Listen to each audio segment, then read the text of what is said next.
I can confirm at this time that the FBI is investigating this incident as an act of targeted violence.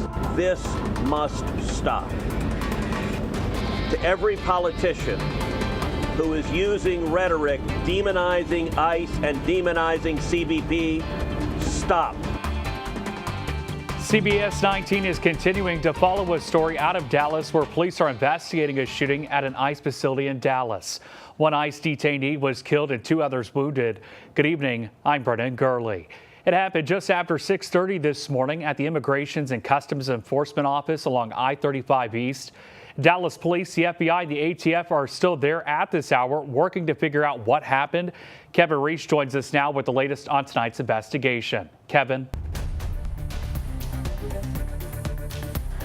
We are behind the ICE facility here in Dallas, next to the building where the shooter was found, this 3-story building, an immigration attorney's office with a direct line of sight to the back of the ICE facility, where investigators are working now to process evidence that they found on the rooftop.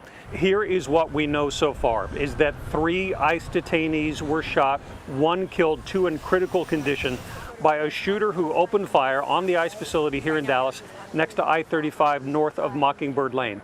Sources identify the shooter as 29-year-old Joshua Jahn. Officials say he fired indiscriminately into the building and into a transport van at the sally port of the building as detainees were being moved in and out of the ICE facility.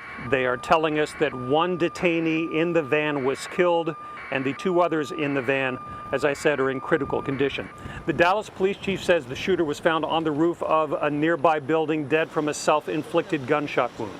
And they tell us they found unspent rounds on the roof with the words anti-ICE scrawled on the shell casings. And back on July 4th, multiple assailants attacked the ICE facility in Alvarado, Texas, south of Fort Worth. An officer was wounded there.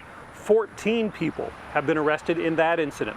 The local ICE director spoke to both of these incidents. This is the second time I've had to stand in front of you and talk about a shooter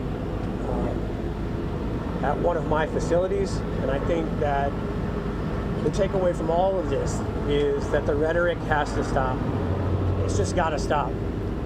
It's dangerous. And people are losing their lives. Right now, investigators, including the FBI, are tracking the suspect's movements from Dallas to Fairview and as far north as Durant, Oklahoma, trying to learn more about his motivations and why this ICE facility. In Dallas, I'm Kevin Reese.